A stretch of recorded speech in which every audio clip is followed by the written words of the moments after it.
Hello दोस्तों, नमस्कार। स्वागत है आपका मेरे चैनल एएलपी रोहित चौहान में। अब की बार 2024 में एएलपी का भी फॉर्म निकला और साथ ही साथ टेक्नीशियन का भी फॉर्म निकला। बहुत सारे बच्चों ने जिन्होंने आईटीआई किया हुआ था उन्होंने एएलपी का तो फॉर्म भरा ही भरा, साथ में साथ आईटीआई का भी फॉर्म भरा, पर उन्हें अभी तक ये नहीं पता है कि उन्हें मेनली डेडिकेटेड किस और ज्यादा फोकस रखना चाहिए। उनका डेडिकेशन हो सकता है एएलपी की तरफ हो, पर उनका जो मेडिकल स्टैंडर्ड है वो मैच ना करता हो और वो टेक्नीशियन की और ज्यादा ध्यान नहीं दे रहे हो जहां पे उसका मेडिकल स्टैंडर्ड मैच कर रहा है। तो उन बच्चों के लिए और बहुत सारे डीमेरिट्स और मेरिट्स की आज कंपैरिजन करेंगे कि एएलपी और टेक्नीशियन में कौन सी बेस्ट जॉब आपके लिए सूट करेगी। उसको आपको ज्यादा फोकस करना है, उसकी तैयारी, उसके सिलेबस को आपको ज्यादा जल्दी से कवर करना है और वही एग्जाम आपको मेनली निकालना है। हाँ, एग्जाम आपको दोनों देने हैं, दोनों की तैयारी करनी है, पर क्या क्या डिफरेंस है जॉब प्रोफाइल के अंदर वो भी देखना बहुत जरूरी रहता है। तो आज हम कुछ पॉइंट्स, हमारे पास में 14 से 15 पॉइंट्स हमने लिए हैं जो आपके लिए बहुत ही महत्वपूर्ण होंगे और आप ज्यादातर फोकस कर पाओगे कि इन पॉइंट्सों को देख के कि मुझे किस जॉब पे ज्यादा फोकस करना है और कैसे कैसे करना है। तो आइए हम चलते हैं इन बातों के ऊपर। दोस्तों देखिए, एएलपी और टेक्नीशियन में सबसे पहले आपको क्या चीज को ध्यान रखना है। सैलरी को अभी एक तरफ रख दो, सबसे पहले आपको देखना है कि आपका जो मेडिकल स्टैंडर्ड है वो किस प्रोफाइल से मैच करता है। फॉर्म आपने भर दिया है, एएलपी से मैच कर रहा है या टेक्नीशियन से मैच कर रहा है, क्योंकि एएलपी के अंदर मेडिकल स्टैंडर्ड की जो रिक्वायरमेंट है वो है A1, मतलब कि आपकी दोनों आईसाइट 6/6 होनी चाहिए without any spectacles, without any glass, और A1 स्टैंडर्ड मैच करना चाहिए हमेशा, लाइफ टाइम। जब तक आप लोको पायलट की जॉब में रहेंगे आपको A1 स्टैंडर्ड को मैच कराना पड़ेगा उस जॉब में रखने के लिए, अदरवाइज फिर डी कैटेगराइज करके दूसरी जॉब में कर दिया जाता है। उसी तरह यदि आपका A1 स्टैंडर्ड मैच नहीं कर रहा है और आप फोकस्ड कर रहे हैं एएलपी पे, तो आप इधर फोकस करते रहेंगे और आपका सभी एग्जाम क्लियर होंगे, पर आखिरी में आप मेडिकल में बाहर हो जाएंगी। और इसकी वजह से यहाँ पे ज्यादा फोकस करेंगे, आपको लगता है कि नहीं मेरा तो इसमें होगा, तो आप यहाँ पे फोकस नहीं करेंगे और आप जहां पे आपका मेडिकल स्टैंडर्ड मैच कर रहा है उसका एग्जाम नहीं क्लियर कर पाएंगे या उसकी तैयारी अच्छे से नहीं कर पाएंगे। तो आपको देख लेना है कि मेरा मेडिकल स्टैंडर्ड कौन सा है। मैं बता देता हूं, देखिए मोस्टली जितने भी टेक्नीशियन की जो कैटेगरी है सभी में B1 मांगा गया है, पर ये जो है ट्रैक मेंटेनेंस, इसके अंदर A3 की रिक्वायरमेंट रहती है और क्रेन ड्राइवर के अंदर केवल B2 की रिक्वायरमेंट है। इस आप अपना मेडिकल स्टैंडर्ड मैच करने के बाद ही फोकस्ड कीजिए कि आपको कहां पर आना है। हाँ, अगर आपका A1 स्टैंडर्ड है तो आप दोनों के लिए ट्राई कीजिए, ठीक है। जिनमें दोनों में आए उसके बाद भी ऑप्शन है हमारे पास में। पॉइंट नेक्स्ट है कि फिर कहां जाना है वो आपको देखना है। आप तैयारी एएलपी की भी कर रहे हैं और टेक्नीशियन की भी कर रहे हैं, जो कि एक बहुत ही अच्छी बात है, पर आपको लगता है कि मेरा मैथ कमजोर है, मुझे मैथ के चैप्टर धीरे धीरे करके एक एक करके मजबूत करने हैं, इसी तरह आपके साइंस के चैप्टर, इसी तरह आपके रीजनिंग के चैप्टर एक एक करके मजबूत करने हैं और मुझे अपने आप को टेस्ट करना है कि मैं इस चैप्टर में कितने मार्क्स ला रहा हूं। या फिर आपको ऑल ओवर इंडिया में जो लाइव मॉक देने हैं, ठीक है, तो आप कहां से लाइव मॉक दे सकते हो, या टॉपिक वाइज और चैप्टर वाइज और सब्जेक्ट वाइज अगर आपको मॉक देने हैं तो आप कहां से मॉक दे सकते हो। तो आप दोस्तों प्रेप करके एक एप्लीकेशन है, वहां पर जाकर रजिस्ट्रेशन करके आपको 249 का चार्ज देना होगा। अगर आप 20% डिस्काउंट चाह रहे हैं तो आप रवि 20 करके उसमें कूपन कोड लगाइएगा, आपको 20% का डिस्काउंट मिल जाएगा और आपको वो पूरे एक साल के लिए 199 देने के बाद में सब्सक्रिप्शन मिल जाएगा। अलग से आपको कोई चार्ज देना नहीं पड़ेगा। रेलवे रिलेटेड जितने भी एग्जाम है, चाहे आपने एएलपी का एग्जाम देना है, चाहे आपने टेक्नीशियन का एग्जाम देना है, चाहे आपने मैथ का पोर्शन को, किसी भी सब्जेक्ट को स्ट्रॉन्ग करना है या किसी भी चैप्टर को स्ट्रॉन्ग करना है, या आपको ट्रेड में चिंता है, आपको बनना एएलपी है और ट्रेड में चिंता है, तो आप ट्रेड के भी उसमें एग्जाम दे सकते हैं, ठीक है। टॉपिक वाइज, सब्जेक्ट वाइज और प्रीवियस ईयर क्वेश्चन पेपर का भंडार है दोस्तों। केवल 199 में आप उसको देके पूरे साल उसका बेनिफिट उठा सकते हैं और सिलेक्शन पा सकते हैं। तो जल्दी से जाइए और इसको प्रेप एप्लीकेशन को इंस्टॉल करके रवि 20 कोड लगाना मत भूलिएगा, इससे आपको डिस्काउंट मिलेगा। देखिए सेकंड पॉइंट क्या है, ये है एक एग्जाम लेवल। अगर आप एवरेज से थोड़े से डाउन स्टूडेंट हैं, ठीक है, और आपको एग्जाम से थोड़ा सा फोबिया है, एग्जाम से डर लगता है, तो भाई देखिए इसमें कैसे कैसे आपका एग्जाम प्रोसीजर रहता है वो भी आपका देखना बहुत ही जरूरी है। इसके अंदर CBT 1 होगा, ठीक है, 75 मार्क्स का 60 मिनट में। इसमें CBT 2 होगा, कंप्यूटर बेस्ड है 2, जिसके अंदर पार्ट ए और पार्ट बी होगा। पार्ट बी बोले तो आपका ट्रेड टेस्ट होगा। फिर CBT 3 होगा, मतलब कि साइको टेस्ट होगा। ये क्लियर करने के बाद में आप स्क्रीन हो जाएंगे CBT 2 के लिए। उसके बाद में आप पार्ट बी के लिए, अगर आपने पार्ट बी पास किया, इसमें 35% मार्क्स लेने जरूरी हैं, बहुत ज्यादा, ट्रेड थ्योरी वाला जो पार्ट है, तो फिर आपके इसके मार्क्स जुड़ के आपको साइको के लिए आगे भेजा जाएगा। अगर आपने साइको क्लियर किया तो फिर आपका मेडिकल स्टैंडर्ड देखना पड़ेगा। ठीक है, तो ये आपका एग्जाम पैटर्न है ALP के लिए, जहां पर टेक्नीशियन की जो वैकेंसी आई थी उसमें 2 पोस्ट थी, टेक्नीशियन 1 सिग्नल के लिए और टेक्नीशियन 3rd ग्रेड के लिए, जिनमें दोनों में ही मात्र आपका CBT 1 होना है केवल। ठीक है, वो बात अलग है कि इसके अंदर बेसिक साइंस और इंजीनियरिंग एक अलग से साइंस का डाला गया है, न्यूमेरिकल पोर्शन, जबकि इसके अंदर आपकी नॉर्मल साइंस रहेगी और फिर आपका मेडिकल जो आपको बता चुका हूं। तो आपको एग्जाम के हिसाब से भी अपने आप को तैयार कर लेना है कि मेरा लेवल कहां पर मैच करता है और मैं कहां पे ज्यादा फोकस करूं। ठीक है, अब 3rd पॉइंट जो है दोस्तों, मेन पॉइंट जो है, जो चिंता का कारण बनता है। बहुत सारे बच्चे जिन्होंने 6 से 7 साल हो गए हैं ITI किए हुए और अब उनको मौका मिला कि भाई हाँ हम फॉर्म भरें, पर उनकी चिंता क्या है कि ट्रेड तो छोड़े हुए हमने बहुत साल हो गए ना, तो ट्रेड थ्योरी हमसे पकड़ में आ नहीं रही है। तो फिर आप क्या कर सकते हैं, आप यहां पर ज्यादा फोकस कर सकते हैं, क्योंकि टेक्नीशियन के अंदर कोई ट्रेड थ्योरी का एग्जाम नहीं होने वाला है, जबकि ALP में पार्ट बी में ट्रेड थ्योरी का एग्जाम होगा और उसको क्लियर करना बहुत ही जरूरी है नेक्स्ट स्टेप साइको तक पहुंचने के लिए। ठीक है, तो ये तो यहां तक की बातें थी कि आप अपना माइंडसेट कैसे करें, कहां पे ज्यादा फोकस्ड करें। ये नहीं कह रहा हूं कि आपको ALP को छोड़ दें, जिनका सपना है, ALP का ड्रीम है, वो इसके लिए लगे रहें अगर उनका A1 स्टैंडर्ड मैच कर रहा है तो। पर दोस्तों टेक्नीशियन को भी तवज्जो देनी है। ठीक है, क्योंकि यहाँ पे जो कट ऑफ है वो थोड़ी सी कम जाती है एज कंपेयर टू ALP, तो कट ऑफ कम जाने के कारण सिलेक्शन आपका यहाँ पे भी हो सकता है। ठीक है, मैंने बताया था कि कैसे कैसे फॉर्म को फिल करना है। यदि दोबारा मौका मिला टेक्नीशियन की RRB चेंज करने का, जोन चेंज करने का, तो बिल्कुल दोबारा आपको फिर सजेस्ट करेंगे। आगे बात करते हैं दोस्तों 4th पॉइंट की, जॉब नियर योर होम। अगर आपका सिलेक्शन हो जाता है दोनों में, ALP में भी और साथ ही साथ टेक्नीशियन में भी, ठीक है, पर एक जो ALP में है वो आपको अगर मिल रहा है होम के पास में, घर के पास में, ठीक है, तो बिल्कुल आप ALP का सिलेक्शन कीजिएगा। जो भी जॉब आपको मिले घर के पास में, उसको आपको छोड़ना नहीं है, चाहे वो आपकी ALP की हो चाहे आपकी टेक्नीशियन की हो। अगर घर के पास में ALP का मिल गया तो बल्ले बल्ले है, कोई दिक्कत है ही नहीं किसी प्रकार की। पर अगर टेक्नीशियन का भी मिल रहा है तो आप ले सकते हैं। अब बात करते हैं दोस्तों आपकी डिमांड के हिसाब से। ये था अभी तक स्टडी के हिसाब से, आपके मेडिकल के हिसाब से, पर अब बात करते हैं आपकी डिमांडिंग क्या है, आपका जो नेचर है उसके हिसाब से बात करते हैं। देखिए, सबसे पहले मैं बता देता हूं, बेसिक ALP का 19,900 बेसिक होता है, जबकि टेक्नीशियन जो 3rd ग्रेड के होते हैं उनका भी बेसिक 19,900 ही होता है।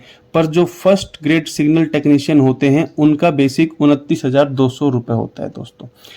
अब बात करते हैं ग्रॉस सैलरी, जो जितने भी अलाउंसेज हैं वो मिला के कितनी आती है। फर्स्ट सैलरी इंडिपेंडेंट होने के बाद ALP की दोस्तों 50,000 प्लस आएगी, जो मेरा भाई सिलेक्ट होगा अब की बार।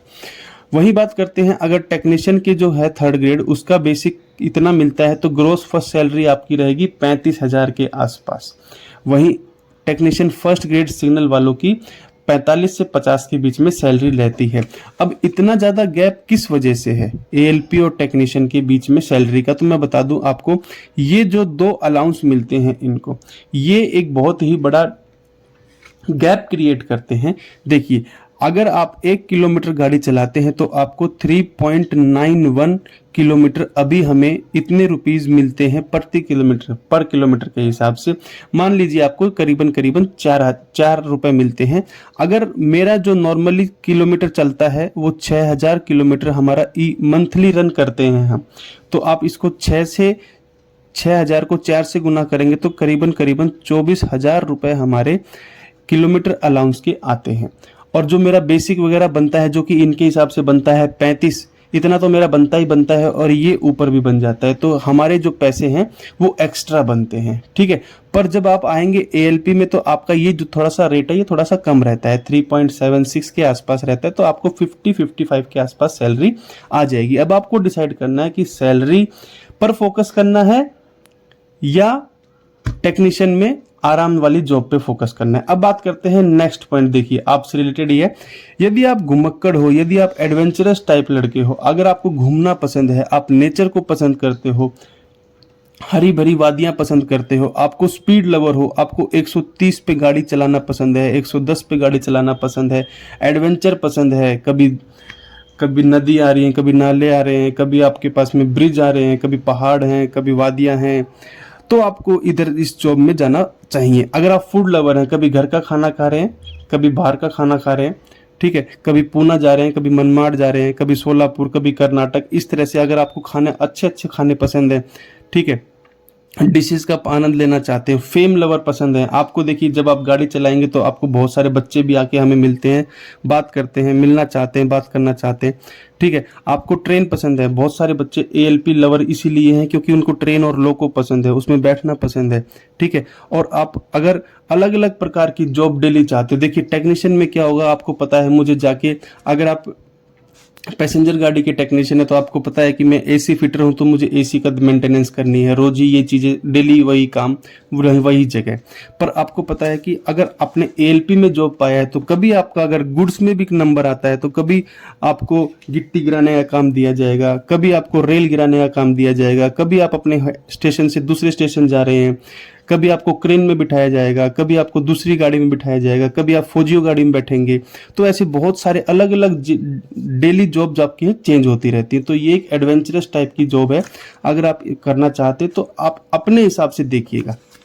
आगे कुछ पॉइंट है, यदि आप अभी थोड़ा और आगे पढ़ना चाहते हैं, सब इंस्पेक्टर वगैरह बनना चाहते हैं, या कोई यूपीएससी क्रैक करना चाहते हैं, या किसी और प्रकार का एग्जाम के लिए तैयारी कर रहे हैं और चाहते हैं कि मैं एक बार इधर आके सेटल हो जाऊं और दोबारा से फिर एग्जाम निकालूं आगे पढ़ने के लिए, तो फिर आपको दोस्तों यहाँ पर एएलपी के अंदर समय थोड़ा कम मिलता है। हाँ, निकालने वाला निकाल लेता है, पर ड्यूटी आवर्स थोड़े से ज़्यादा और बाहर रहने की ज़्यादा समय बाहर रहने से, घर से बाहर रहने की वजह से समय कम मिल पाता है। वहीं टेक्नीशियन के अंदर ऐसा पॉसिबल हो पाता है कि हाँ, आप अपने 8 घंटे की जो फिक्स जॉब है उसको करके वापस घर पे आ जाइए और अपना फिर पढ़ाई के लिए फोकस कर सकते हैं। वहीं बात करते हैं ड्यूटी आवर्स की, तो ड्यूटी आवर्स दोस्तों डेली तो 8 से 10 घंटे होते नहीं हैं। कभी आपके 8 से 10 घंटे होंगे, कभी आपके 5 से 6 घंटे होंगे, कभी आपके 1 से 2 घंटे में भी ड्यूटी खत्म हो जाती है। तो ड्यूटी आपकी फिक्स नहीं है, उसके फायदे भी हैं, पर यहाँ पर टेक्नीशियन की जो जॉब है वो फिक्स है, 8 आवर्स शिफ्ट वाइज होती है, ठीक है। ऑड आवर से लेके सुबह 8 बजे तक, फिर 8 बजे से लेके शाम 16 बजे तक, मतलब 4 बजे तक, और फिर 16 बजे से लेके रात 12 बजे तक, ऐसे इन 3 शिफ्ट में आपका ड्यूटी लगती है। अब ड्यूटी फिक्स ना होने की एडवांटेज आपको कहाँ मिलती है दोस्तों, देखिए यदि आपको कोई घर में काम है, किसी का बर्थडे पार्टी है या कोई फंक्शन पार्टी है, या आपको पिकनिक वगैरह मैनेज करना है एक आधे दिन का, आपको बच्चों के स्कूल जाना है, पेरेंट टीचर मीटिंग अटेंड करनी है, या किसी की मैरिज पार्टी या मैरिज एनिवर्सरी अटेंड करनी है, तो आपको छुट्टी लेने की आवश्यकता बहुत कम पड़ती है, ठीक है। आपका एडजस्टमेंट हो जाता है, आप छोटी गाड़ी लगा के, कोई पैसेंजर गाड़ी 1-2 घंटे की या 2-3 घंटे की ट्रिप लगा के भी आप उसको मैनेज कर सकते हो। पर यदि आपका जब डेली फिक्स शेड्यूल है कि आपको जाना ही जाना है, तो फिर आपको दोस्तों अगर मैनेज करना है तो फिर आपको लीव लेना ही पड़ेगा। इसके अंदर आपका शिफ्ट अगर आप चेंज कर पाओ तो बेशक, नहीं तो फिर आपको लीव लेनी ही पड़ती है इसके अंदर। तीसरी बात जो 10वां पॉइंट है दोस्तों, वो आपको कि फैमिली के साथ में टाइम स्पेंड करने को इसके अंदर कम मिलता है। उसका रीज़न दोस्तों ये रहता है कि अगर आप एक बार घर से बाहर निकलते हो तो हो सकता है आपकी शॉर्ट ट्रिप रहे तो आप उसी दिन वापस आ जाओ, नहीं तो फिर आपको दूसरे को उसमें जाना पड़ता है लॉबी में, और वहाँ पे रेस्ट करके वापस आना पड़ता है। तो 2 से 3 दिन लग जाते हैं आपको घर वापस आने में। जबकि जो टेक्नीशियन है उसकी डेली जॉब आपकी फिक्स है, एक ही जगह पे फिक्स रहती है, तो वो हर दिन अपने घर पे आ जाते हैं। नाइट की ड्यूटी तो सुबह रहेंगे और सुबह की ड्यूटी तो आपके नाइट में घर पे रहते हैं। अब बात करते हैं दोस्तों सेफ्टी कैटेगरी जॉब कौन सी है और उसमें क्या क्या जिम्मेवारियां रहती हैं। दोस्तों देखिए एएलपी की जो जॉब है, ALP बोलते हैं तो लोको पायलट की जो जॉब है दोस्तों वो सेफ्टी कैटेगरी की जॉब है। उसमें आपको पंक्चुअल रहना पड़ेगा सबसे पहले तो, क्योंकि ट्रेन की पंक्चुअलिटी ही मोटो है हमारा कि वो आपको डिले नहीं कर सकते। तो आपको साइन ऑन वगैरह साइन ऑफ वगैरह बिल्कुल टाइम पे करना होगा, रेस्ट प्रॉपर करना पड़ेगा। ड्यूरिंग वर्किंग आपको अलर्ट रहना है, आपको स्टडी भी साथ साथ में करते रहनी पड़ेगी। एक बार ऐसा नहीं कि आपकी जॉब लग गई तो आप स्टडी छोड़ देंगे, नहीं, जो जो नए नए अपडेट्स आते रहते हैं इसके अंदर, रेलवे के अंदर, लोगों के अंदर, उसके साथ में आपको अपडेट रहना पड़ेगा, पढ़ते रहना पड़ेगा। आपसे पूछा जाएगा, हमारे जो चीफ लोको इंस्पेक्टर होते हैं वो भी हमसे हमारी काउंसलिंग करते हैं तो पूछते हैं नई नई चीज़ें क्या आई हैं, कैसे करते हैं, कैसे आप उनको जो एफिशिएंसी है उसको कैसे इम्प्रूव कर सकते हो। आपको एक्टिव रहना पड़ेगा दोस्तों वर्किंग के दौरान। आपको देखना है पैसेंजर्स बैठ गए हैं नहीं बैठ गए हैं। पेशेंस भी आपको कई कई बार रखना पड़ता है। कई कई बार ऐसी मोमेंट आ जाते हैं जहाँ पे आपको अपने पेशेंस को नहीं खोना पड़ता है। और डेडिकेशन तो दोस्तों इसके अंदर बहुत ही ज़्यादा करना पड़ता है। ठीक है, कंपैरेटिवली यहाँ पे जिम्मेवारी थोड़ी सी कम होती है और आपको ज़्यादा आगे स्टडी करने की आवश्यकता नहीं होती है। आपको पता है कि हमें एसी की मैकेनिक हैं या फिर हम कैरेज एंड वैगन्स के हैं तो हमारा उतना ही काम है, हमें गाड़ी को रिलीज़ करना है या जो कुछ काम है उनका फिक्स काम है, उसको ज़्यादा स्टडी करने की आवश्यकता नहीं होती है। अगर आप आसान जॉब चाहते हैं, आसान काम करना चाहते हैं या फिर आप कैंडिडेट्स जो हैं वो गर्ल्स हैं, तो मैं आपको बता दूं कि ALP की job as compare to technician थोड़ी सी डिफिकल्ट रहती है।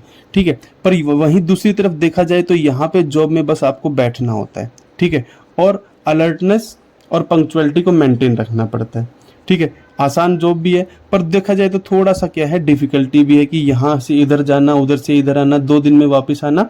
वो अगर आप शूट कर पाता है तो आपके लिए सही है, नहीं तो अगर आप आसान काम चाहते हैं, फिक्स काम है, तो आपके लिए टेक्नीशियन एक इजी जॉब हो सकती है।